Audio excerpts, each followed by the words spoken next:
Now we have Ms. Michelle Gonzalez Green, who is joining us. And I will say good evening, ma'am, and welcome to the Voice of the People. How are you doing, Michelle? Thank you, and good evening.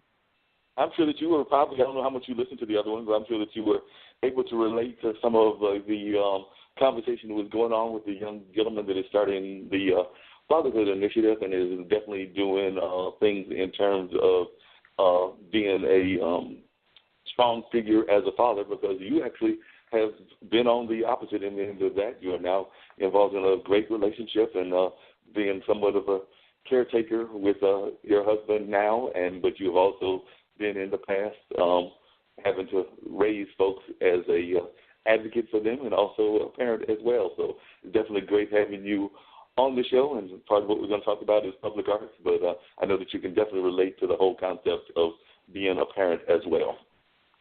Yes, absolutely. And the resources as parents, those are crucial to being able to raise our children in a healthy way. So we depend on the community, and I know the arts are a big part of it, especially for, Black and brown children. It's very, very important because it's an integral part of our culture. No doubt about that. And I know one of the things that we often talked about when we've been on the out and about, and used to see you more regularly in downtown, and then I kind of disappeared into the Raleigh woods there for a minute and then came back to Durham recently. But I know one of the things we've talked about in the past is just the importance of public art. So I wanted you to share with some of the folks some of your thoughts on public art and also some of your thoughts of public art as a tool for social justice, because I know that you're involved in both of those.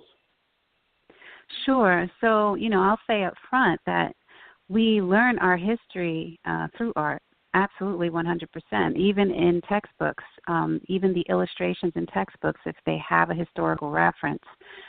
They're usually art depicted, and it's the first thing that we go to when we're children.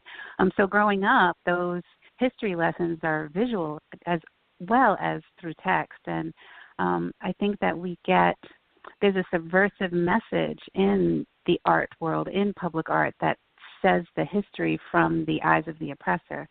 You don't find as many works in the community through public art that are through the eyes of Black and brown people in the United States.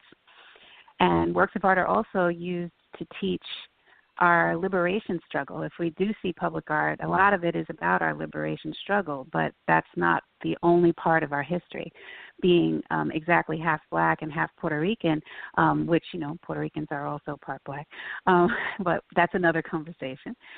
I really feel like here in the United States, we need to have more subsidized funding for artists in general, but, when only 77,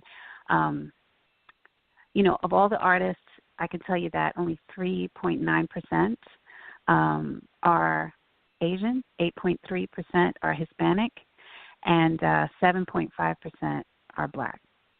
And guess who are the rest? Probably not us. Probably the majority culture, or the white Americans or European Americans are the majority of those that are doing public art, including probably some of the public art that is geared toward our community. Exactly. And, we are artists. Our community, our culture, we are artists through and through. From the moment we are born, we are surrounded by that Black and brown love. But the problem is that when we want to engage in our creativity, starting in school, like, the gentleman was talking about, rearing children, we want to support them in whatever the path that they may have in their lives. However, we can't, because those numbers I just told you, they are for working artists who are able to make a living with their art. So you can imagine all the creative folks that are out there in our community that are artists but can't make a living at it and don't meet these percentages. Wow. And why do you think our school system is, particularly in our community, is so adamant about not encouraging our kids to develop their artistic talent? Because, you're right, we have a tremendous amount of folks in our community that have these gifts, but a lot of times, we're encouraged to go into fields that aren't art-related. A lot of times they'll give us the whole routine about how you can't make money in it, how, it's not a lucrative field, so they'll try to push us into other fields that they feel are more lucrative. So I was wondering why you think that our schools do that. I think our schools do that because I don't think here in the U.S., unlike other countries, there is a real appreciation for what the arts does for our civilization, for our society. It builds economy. We are the arts community is about approximately $700 billion a part of the gross domestic product. So, I don't understand why there is this approach to, don't make a living doing anything in creative commerce, when you really can make a living, and a lot of the skills taught in school are transferable to creative industries. I also think that a lot of our teachers are taught just about reading, writing, arithmetic, but they're not taught how to transfer those skills and how art uses all of those skills to create something. I don't think that our education system, starting from when they're educating our teachers, is showing them how these skills can be used in the creative industry. I can tell you that I don't really believe that, there's a scene in Malcolm X, and in his book, it's, a true story that he tells about how, he's talking to the teacher about what he wants to be, and the teacher says, be a carpenter. Jesus was a carpenter. Nothing about he wants to be a lawyer. That's what he wanted to be, right? Well, it's the same for our young people who say they want to be artists. They're telling us the same thing, that, no, we can't possibly do that because the art world is, basically mainly for whites. And I wish I could say that wasn't true, because we do have some amazing artists out there, Kara Walker, Kahinda Wiley, the list goes on and on. But who are the leaders in the art world? Well, they don't look like us. Wow. And I wonder, one of the things we talked about on this show before is how there seems to be a real lack sometimes in our school system of the development of critical thinking. And one of the things we've had past guests talk about is how the arts can actually, and you alluded to it, can actually help people develop the concept of critical thinking. So I was wondering if you could share some more of your thoughts on that, because I know that you're an adamant believer in how much the arts can help our kids and even our adults develop their critical thinking skills. Yes, absolutely. There's actually lessons that you're taught in education on how to teach through visual tools, and visual tools are usually something that is artistic in base. And critical thinking is being able to look at an entire picture and see all of the elements of it, the composition, the line, the values, the color values, and being able to also get some type of emotional response from it, and how do you feel, to be in touch with how do you respond to something in front of you, and if you have, if it's something that causes fear or flight, or if something that brings joy, to be in that moment and recognize it. And these are all skills that are part of critical thinking, and also encourage emotional intelligence. And so in our music, in our visual art, even in our everyday, even when we go to church, we're experiencing art everywhere we go. If we're going to the synagogue, if we're going to the temple, if we're going to the mosque, wherever, we're not just a liberation struggle story. We as a people are greater than that. And we have that ability to be able to do it because our liberation struggle has been the entire story of critical thinking en masse. Oh, yeah, no doubt about that. And one of the other things I know we've talked about in the past is, and you just made a mention of that as well, is the fact that, there is all these massive arts organizations around the country. We hear about things in D.C., and we hear about the cuts, of course, in our arts programming. There's still massive amounts of arts programming, but it seems that there are very few leaders. You are the director of the Liberty Warehouse, which does a lot of work in that area with foundry things and metal art, but there are others that are not that many of us that are in leadership roles. And I was wondering, I know in other fields there was a whole push to try to get more of us in leadership roles, and I was wondering if you feel that that's something that we need to have a push, is to have more people of color in actual leadership roles running some of our arts organizations. Yeah, arts organization, nonprofits, all of it. I'll tell you that sometimes we think in silos, we work in silos, we live in silos where we think, I have my culture around me and I see people in leadership positions in the arts, so it must be like that everywhere. But what people forget is that there's a whole breadbasket of our United States that does not look or care about our culture. When it comes to the arts, they're only caring about what is immediately in front of them, and that is basically not black or brown people. So the other part of it, too, is, there is actually been a study by the Nonprofit Leadership Alliance, and did you know that 9.5 out of 10 philanthropic organizations are run by white? So that means that I'm one of the 0.5% that are executive directors of arts nonprofits.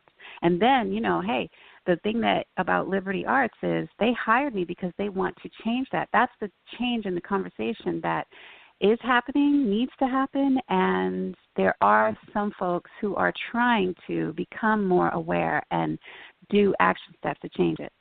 My organization, except for one artist, which I helped to recruit once I got there, is all white. Now, I'll be like, oh, well, why is that? They've been around for 16 years. Well, that is the story of a lot of arts nonprofit organizations when it comes to the leadership and who's involved. Not the clients, but the actual staff and leadership. So I love working at Liberty because I'll tell you, I'm really proud of the fact that they really are trying really hard to walk the walk and talk the talk and back up what they believe in with their values, with actual action steps, and changing what their leadership looks like.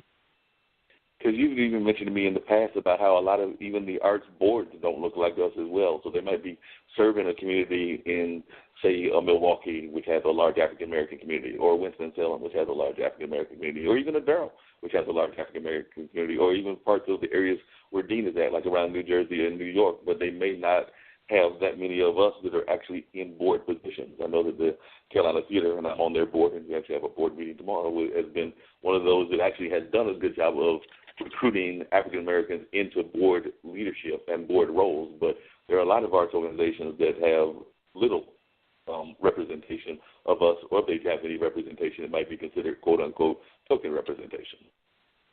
Yes, actually 13% of board members, according to a study by BoardSource, had negative experiences due to tokenism.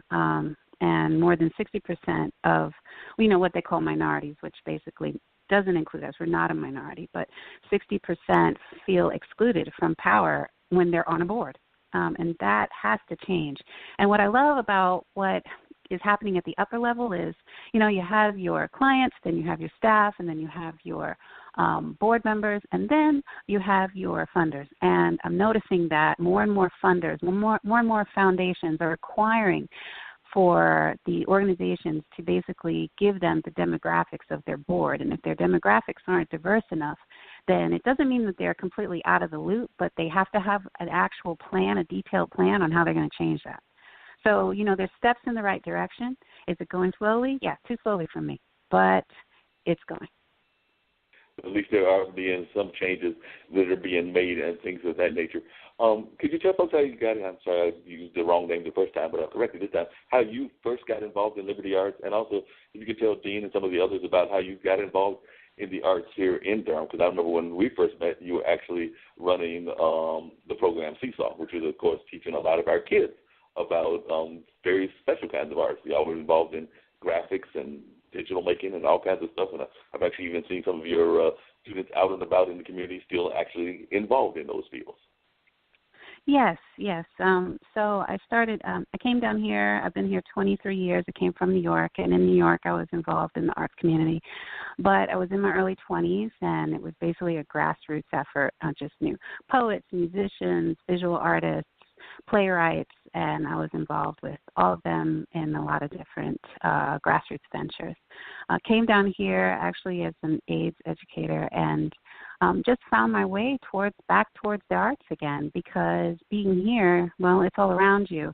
And as I've been living here every year, I've found that it's growing more and more, especially political art, and that I feel is really important. So I ran, so being an arts administrator I think is really important, because being the executive director of a nonprofit is equivalent to being a CEO of a for-profit, of a corporation. And we can be in a leadership position to basically unpack prejudices and change the tone on who decides. Let it be 80-20 our way instead of 20-80 the other way. So then that way it can be truly multicultural and reflect community. So working with young adults